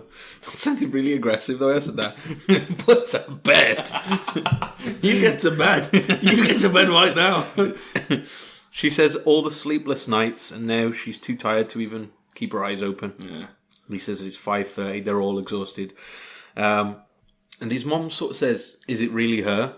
And Mulder says he doesn't see who else it could be. But again, as we've said throughout this episode, he's very gullible sometimes when it's something that he wants to see. And I almost expected him to be more related. Do you know what I mean? Like more, I don't know. He just doesn't seem exactly like Mulder. Yeah, well, yeah. I don't know. He just doesn't seem. There is a scene coming up where I think is a nice scene between the both of them. I don't know. I just expected him to be a little bit more enthused by the fact that he's found his sister that he's spent his entire life searching for. But then again, maybe you don't know how to act. I was going to say, maybe he's just in shock. Yeah, it's possible. If you've sort of thought that she's dead or abducted, then... To be fair, I've done the whole thing where I've gone for a hug and a handshake was offered instead. And I thought about that for like an hour afterwards. When was this? Well, it was a similar type of thing. I've told you this, haven't I? I've told you the story. I went. Okay, should I tell that to the rest of the world? So I went to a works do with Jem.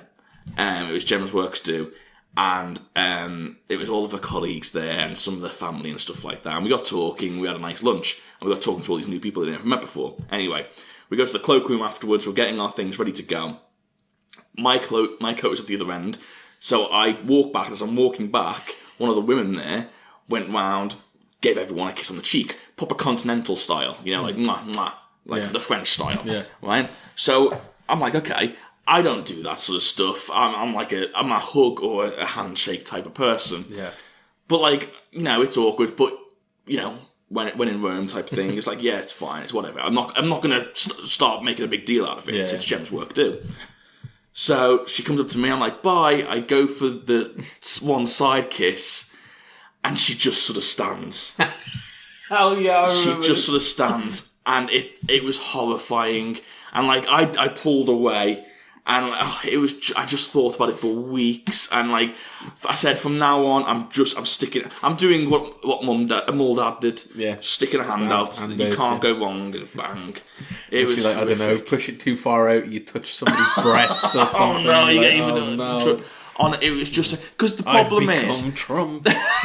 The thing is, though, I was just like, I look like the weirdo there, and I literally was just doing. She went she was going around giving guys and girls kisses on the cheek. I just went along with the norm, but then I look like the weirdo for going for a kiss, and I was like, I didn't want to do it in the first place. To be fair, she mugged you off completely. She mugged me off because she gave everyone else one, and then got to you and was like, "No." Well, it's not like I'm please. I'm not begging. You know what I mean? What did you do that was? So... I mean, I probably said an inappropriate joke, didn't I? Is that cow joke you wrote down?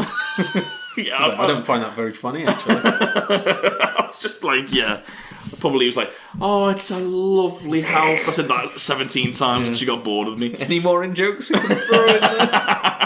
I say they're in jokes. They're in jokes that we say on here. So they're in jokes. They're out with jokes. The podcast family. Yeah. Anyway, so I know how. Long and short, I know how Mulder feels, and he's probably still thinking about that handshake moment, and that's why he's in shock. Probably, he's just can't switch off. He's like, oh god, it was so embarrassing. Like a Lemmy sketch, just a handshake. Your sister's here. No. Oh god, why does I go for the hug? Anyway, Mulder goes outside, and he sort of lets out a sigh, and he sees his sister sitting outside, and she says to him, "Is it too late for a game of Stratego?" Which, as you remember, was the game that they were playing when she got abducted. And he says that it's 22 years too late. A bit harsh. Yeah, a little bit harsh. But he does it with He's a still smile. thinking with that handshake. He can't get it out of his head. It's really rocked his confidence. This one moment he's been waiting for his entire life, and it's been ruined. This bloody handshake. So it really changes the way you look at this scene. Yeah, I mean, we'll see if that is the case. Yeah, it probably is.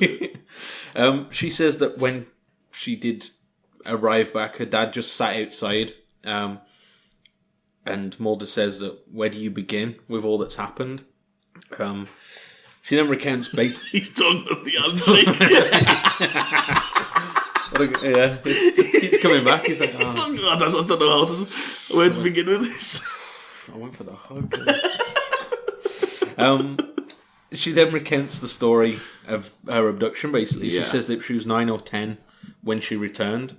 How old was she when she went? It was 5, wasn't it? She looked young, yeah. It's got to be like 4, 5, 6. Yeah, something like that. Maybe a little bit older. Yeah. I thought she was 5. She was away a couple of years, though. Yeah. And when she returned, she had no memory. She was placed with a different family. Says she knew that they weren't her parents, but she didn't know about any memory of the rest of the family.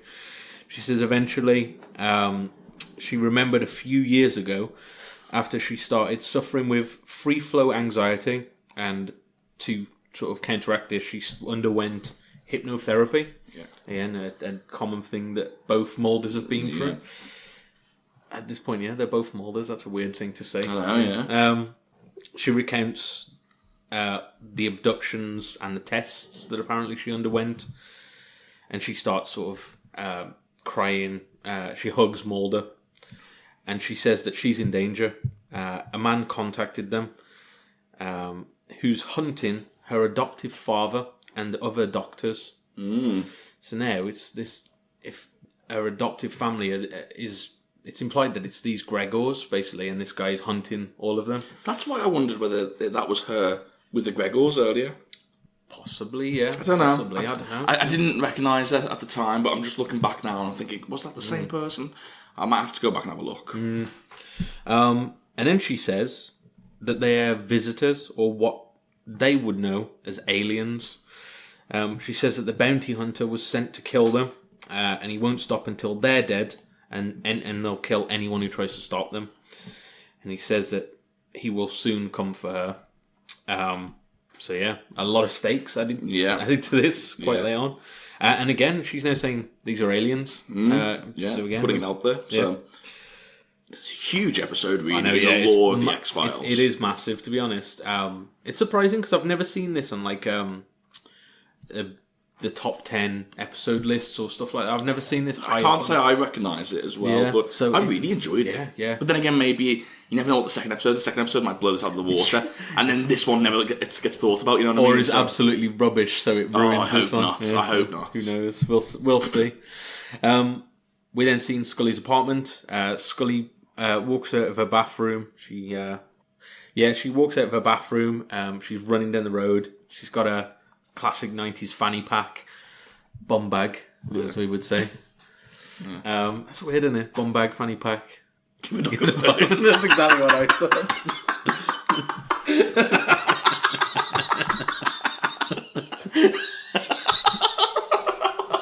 Oh God, we're so tired.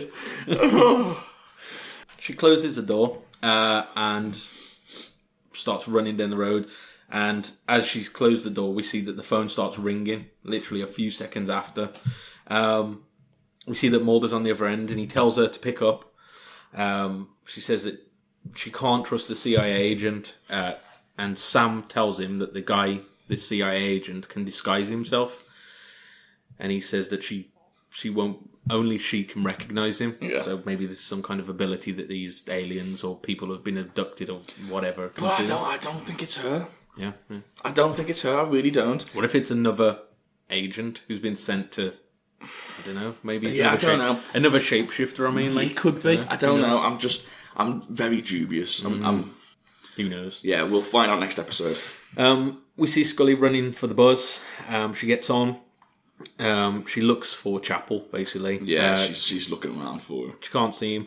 She gets her phone out of her bum bag and starts dialing a number. She calls Mulder and tells him she doesn't think she was followed. Now, at this point, is she calling his mobile? Because that was destroyed, wasn't it? Is that why she can't get in contact with him? I don't know. Or is she actually maybe calling she's the got, house? she might have Mulder's number, the house phone. Maybe, yeah. I don't know. I didn't know, like, because they mentioned earlier on that his phone got destroyed and then she's trying to call him and doesn't... Yeah, I mean, to be fair, they have that sort of weird thing where, like, they keep calling and then neither of them get through. Yeah. But he does tell her that his phone's destroyed, so... Yeah, so... And it'd be unlikely that she would forget something like that. Yeah. So, who knows? She tells him where she's heading and where she's staying, basically. But we then see the bounty hunter on the bus. We start panning around and she's looking for everyone, and we see this bounty hunter. Yeah, but again, she doesn't recognise. No, it's in its normal form, if you like. Yeah. She pulls up at Edmonton Street again at this warehouse. She sneaks over to the building and has this like device with it's like a lockpick basically. Yeah. Unlocks the door. And goes inside. She sees this lab is still trashed. and she bends over and has a look at one of these bags that's fallen out of the vats, and she lifts it up to the light, and we see in there is like another one of these alien embryos that she saw at the end of the first series, just a smaller version, I suppose. It looked. Well, I didn't know if that was exactly what it was. It looked like it did move, and it did look like it, so I just assumed that's what it was. It didn't move at first, and then as she held up to the light, it started moving, didn't it? Like jolting a little bit. Yeah. And then you see the scientists do the exact same thing as the what was the CIA agent's name? Can't remember his name. Yeah, the CIA agent. Oh, Chapel. Yeah. Did the exact same thing. Just popped his head up. Hello. they like behind the two vats. We see him, and she basically goes after him, gives chase, and she tells him to put his hands up against the wall. And he says that you won't shoot me, and even if you do, that won't harm me. And as he just walks away to a door behind him, he opens it up. And in enter another 3 Gregors, all standing next to him, different clothes, but looking exactly the same. Yeah. And they say that they're the last ones left and they need to be protected. Scully calls him back up, and she's telling the backup basically that they need maximum protective custody. Nobody goes in. And the Marshal asks who they are, and she says, I'll let you know when I figure that out. Yeah. They all drive off in separate cars, and we see on the top of the roof is the bounty hunter who's watching on. We're back at Mulder's apartment, and his machine's playing. Mulder calls the motel that she was supposed to be staying at. The guy... Sorry, I've just remembered what this happens in the scene. The guy says no one by that name, Scully, is there. And he asks... Mulder asks if he can call... He asks if she can call him when she checks in. And he says, yeah, okay, I'll write the name. Fox Mulder. Fox Mulder. He keeps repeating it to himself. Yeah. Picks up a pencil, tries to write down the name, breaks his pencil, gets angry, and he goes, who was I meant to write down? What? He had one job to do. What an idiot. To be fair, I again, I'm probably wrong, but I thought he'd went, Fox Mulder, and he forgot who he was meant to give the message to. Oh, okay. I thought he forgot Dana's name. So, I mean, either way, Fox Mulder and Dana Scully. I know they're pretty... quite distinct names. Yeah. If he said, "Let John Smith know," you'd be like, "Who?" Yeah. Oh, okay. I'm sorry. No, I'd remember John Smith because I'd be like, "Oh my god, there's a guy called John Smith." I've never met a guy called John Smith. Yeah, I mean, yeah. Everyone always says it's like the most common name. Yeah. You never heard a John Smith. No, maybe one day, maybe through this podcast. Hey, John Smith, if you are listening, if there's a John Smith listening, get in touch. Yeah, I don't know what we're gonna do. Yeah, but we might have a chat. Cool. What a hook. We might have a chat. I look forward to it. Anyway, Scully enters, buys a room, and he doesn't recognise her or recognise her name. She checks in, locks the motel door, and runs a shower as her cell phone rings. So again, misses her again. Yeah. We're then at the Federal Stockade in Virginia. A guard walks down the hall, and we see all of these Gregors in jail cells. And the marshal walks in, and he asks if you can speak to the prisoners. And he also says to the guard, his one job is meant to let nobody in. Yeah. Then again, he doesn't know there's a shape-shifting alien. No, it doesn't have to be fair. I'll give him a break. Yeah. I'm like, what an idiot. It's like, that's his boss, I mean...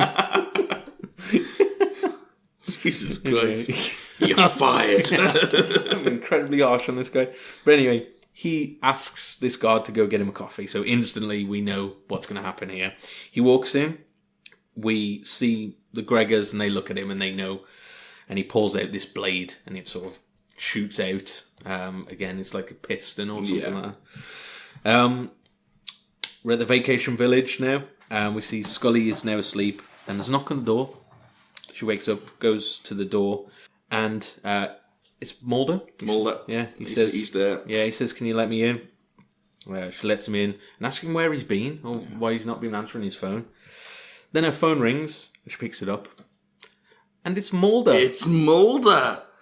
She instantly realizes what's happening. Dun, dun, dun. But she doesn't know there's a shapeshifter, does she? That's true, but she knows. I think she knows straight away something's up. Yeah, well... Something weird. Why are you calling me? When you're standing there. She knows something's up. Yeah, I reckon she does. Yeah. I reckon she's curious. And it zooms into Mulder and then back into Scully. Yeah. Which Mulder's the real Mulder? Exactly. Well, no, I'm asking you. Oh, is that a question? I thought it was like the Watchman who watches them. I don't know. Which one's the real Mulder? I think it is the guy on the phone. I think it's the guy on the phone as well. Yeah. I feel this is fake Mulder. Folder. Or the real Mulder. No. Or just Mulder. That works. To be continued. To be continued. I loved this episode. Yeah. I really did. I got hooked in right from the beginning, just compelled to watch all of it, and then as soon as I realised about halfway through that it was going to be a double episode, and I was excited for it, so I'm really set it up nicely. I'm assuming it's going to be like an action-packed second episode. Yeah. I hope it doesn't disappoint.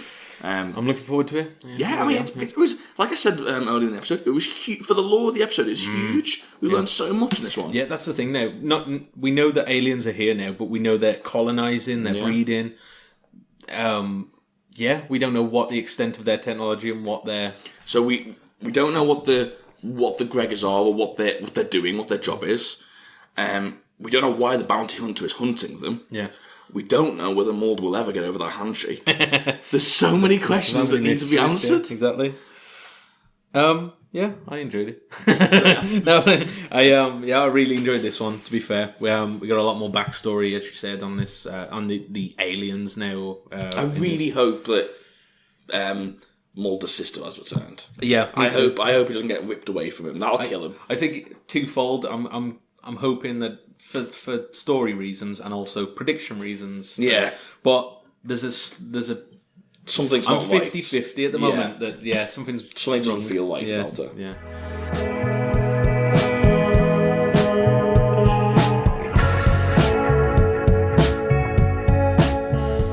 Anyway, right. Well, from that we move on to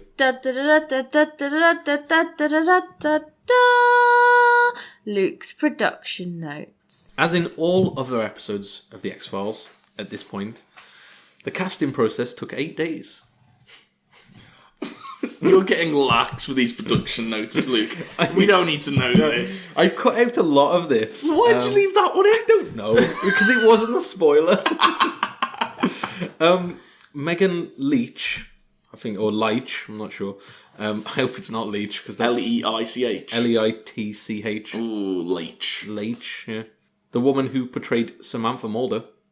Oh! I mean, is that a spoiler? Is that a spoiler, Luke? I don't think it is, because it is portraying her, you know what I mean? Like, but is it actually Samantha Mulder? I don't know. You better not have spoiled this for me. I don't think I've spoiled it. If it's his sister, then you've spoiled it. No.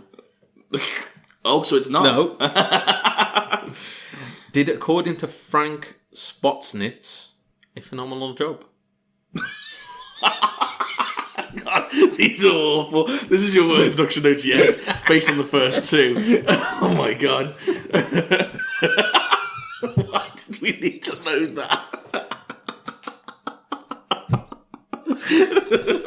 Go on, what's the third one? Come on. You're regretting this, aren't you? I bet you this third one's awful. This episode, no, I'm joking. Actor Darren McGavin, who was the star of Kolchak the Night Stalker, which was the show that inspired The X-Files. Okay. Yeah. I think we did talk about that, didn't we? Yeah. Season 1. Literally at the beginning, I think it was, yeah. Was originally sought to play the role of Bill Muldad. But was unable due to his work schedule. The role was ultimately played by Peter Donat. Okay. Didn't they try and get him? I think that's twice now they've tried to get him. They cannot pin this guy down. No. I hope he ends up in it. Who did they try and cast him as? I can't remember. I want to say it's Deep Throats. Maybe. I can't remember. Maybe. I'm not sure. It was somebody else that I do remember his name popping up before. Brian Thompson auditioned for the role of the bounty hunter in a casting session where he was competing with another actor. Thompson was chosen according to Spotsniz because he had a very distinctive look about him, most notably his face and mouth, which, as you mentioned earlier, they just creepy guys. After casting him, this is a bit of a funny one, guys. Oh, I can't wait. After casting him, they told Thompson's agent that Thompson needed a haircut because at the start, the alien bounty hunter was supposed to be a kind of military pilot who'd been shot down. But when the day came that Thompson came to Vancouver, there had been some misunderstanding and he hadn't been told of the crew cut. So the hairstyle seen in this episode was a compromise of sorts. Oh, God. First day on the job and he ballses it up. Yeah, that's... Oh, it's awkward. It is awkward. It is awkward. It's sort of like a handshake, isn't it? Oh, don't mention it. No, don't mention the handshake. Carter said that while Colony was a crystallization of the series' mythology, it came about inadvertently, following David Duchovny's suggestion to face an alien bounty hunter. Thus he sat with the actor and decided it also added Mulder's disappeared sister. So, I like that David Duchovny's got some clout in like the story. Like, it's good that he's actually sort of figuring out where people are going. Like he actually has a creative say in the entire series. But yeah, I thought that my favourite production note was that the director liked some of the actors. I haven't finished yet. That's the one. The alien weapon, described by the cast and crew as the ice pick, was done with an air hose that ran through Brian Thompson's arm to create a unique and otherworldly sound made by the weapon, used by the hunter. Several sound effects were considered before co-producer Paul Rabwin voiced the noise himself on a microphone. What are the sounds do you think? Oh, that's yours. That's good. I'd be like... Sort of loses the... It's not as scary, is it? Yeah. And when he gets back in... Killed him with a slide whistle. Carter had initially wanted to set the first season episode Ice at the North Pole, but this was too ambitious at the time. Colony provided an opportunity to create an episode using such a setting. It's not set in there. The beginning bit with a boat. Oh, and maybe the next episode might be. Potentially, yeah, because if it was filmed together then... Well, we know he was out, he says in the prologue that as I lay in the ice, you know what I mean? Yeah, so. exactly. Some of the interior shots on the icebreaker were filmed aboard the HMCS Mackenzie, a decommissioned Canadian Armed Forces destroyer, which was also used in the episode's follow-up, Endgame, and the later second season episode, Dodd Calm. Oh. I think that's how it's pronounced. So the next episode is called Endgame. Endgame, yeah. I like that. I like it. Sounds fun. And that is the end of the production notes. notes. Wow. Did you just bow? Yeah. Oh, okay. Sort of like in a play. That was a visual joke. No, it was. Right, I think we should get to a little bit of feedback. Yeah. We have run so long this episode. To be fair, it's a big episode, and also we messed around a lot. Messed around so much. I want to apologise for everyone that's had to just wants to get on with the X-Files, and we've just pissed about. With your jokes. Yeah, we are sorry. Humour. Another point. Can you read the feedback? Because my phone died during the episode, and so I can try and remember what people said. I think William emailed in and said, "Love the show, guys. Please stop slagging me off. Stop, please." No, honestly, I don't have a phone on me, so you're gonna have to read the emails, unfortunately. No worries, I can go through these. So yeah, in response to our episode on the Hand of Valets, we had a response from Ray Noel, and she said, "I love this episode, love it. In my opinion, it's the first horror episode of The X-Files. Till now, I can't watch it if I'm alone at night. Creeps me out." Yeah, so, yeah. Creepy episode. Yeah, I get that. It makes sense. Especially towards the end, it does really take a turn. Yeah. Also, in that episode, we had a response from Kathy, who said, "I found this on the internet is pure gold." Yeah. Oh, I think we talked about this episode, didn't we? Yeah. I love it. It's so good. This newfangled technology. Yeah. And also, we did have some responses on our on my excuse for why last week's episode was late. Oh yeah, your escapades. To the Wolves game. Yeah, so there's a picture of me and my mom, and we had a tweet. Yeah, your mom's Instagram famous now. I don't know about famous, but I had to sort of coerce her into it because my mom's notoriously. As soon as I say I'm putting this picture on internet, she's sort of like, don't do that, don't, and then she starts like trying to Photoshop manually. We had a response to that one where Chris Tomlin commented on our response saying, "Bet you enjoyed those last couple of seconds." Yep. And he said he added somebody who was a Newcastle fan, which I don't think they'd be too happy with. Yeah, they scored the last few minutes, didn't they? We've literally just, as I'm talking, have just had a response. Oh, God. Let's have a look. Who is it? This is live on air. I've not read this one. So Meredith has just got in contact. Hi, Meredith. I like this. It's like we're talking because it's literally live. And she's making a response back to, I can't remember, it was the Albury episode. Actually, I'm just remembering. Okay, yeah. She said, "Guys, yes, the BJ remark meant exactly what you thought it did." Yeah, it's Smutty Mulder. Smutty Oh, Mulder. God. That is definitely his email address. I'm pretty sure. Yeah. It's what was it? What was it again? Spooky Mulder 69 yeah. at AOL.com.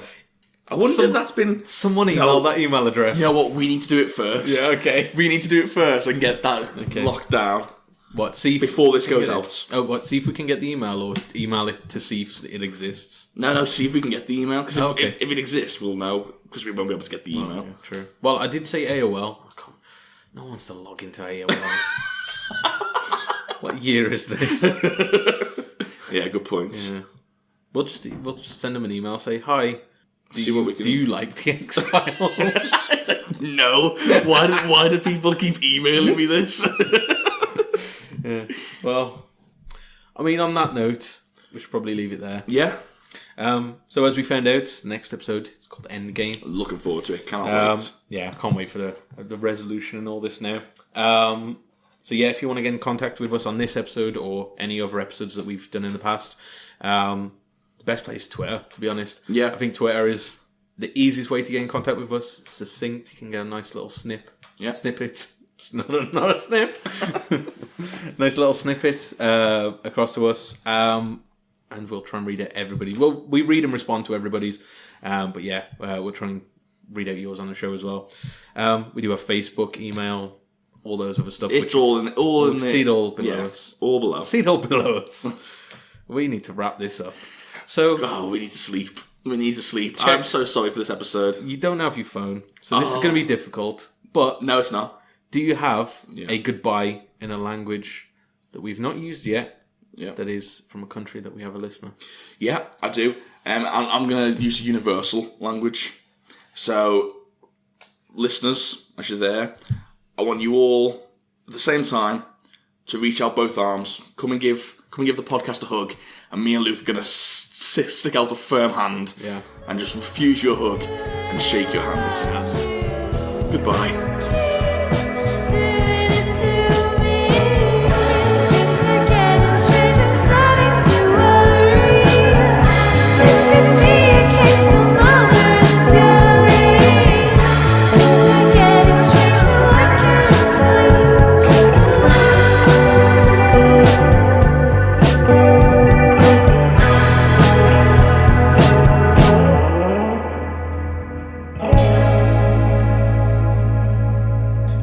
Her FBI badge and says that there's no time, there's a man dying in there.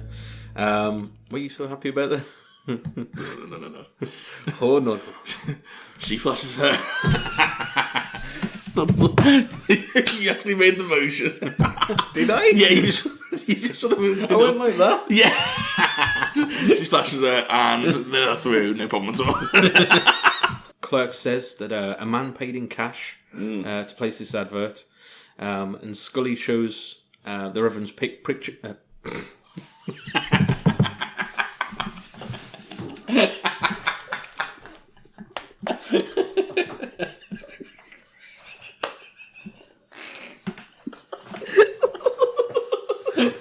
I'll get her talking. Put it away. I'll tell you anything you need to know. That's a good name for a dick pic, a pricture. Yeah, we need to coin that. Patent that. I don't think it's a good thing to patent. A pricture. A pricture. That's really good. I like that. I'm going to start calling that in the future. How many dick pics do you talk about? And to be fair, yeah, that's a good point. That's a good point. And Skinner tells him not to underestimate how serious this is. He wants... said serious, didn't I? And Siri was decided to join the party. Right, let's try this again. Skinner do it again. Skinner tells him not to oh God, I can't even speak now. Skinner tells him not to underestimate how serious this is. Oh God. Mulder's confused, and Scully asks if he has checked his email. He quickly types in Spooky Mulder 69. Whoa, where are those pictures come from? It's a picture.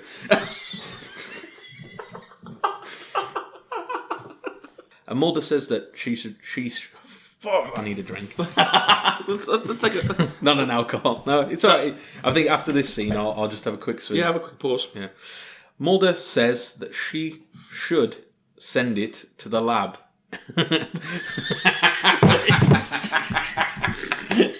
She should. It's like trying to teach someone to talk again. She. Alright.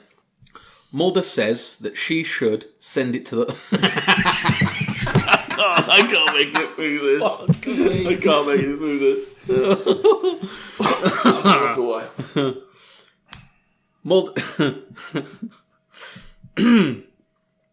Mulder says that she should send it to the lab and get an... Oh no! It's so close!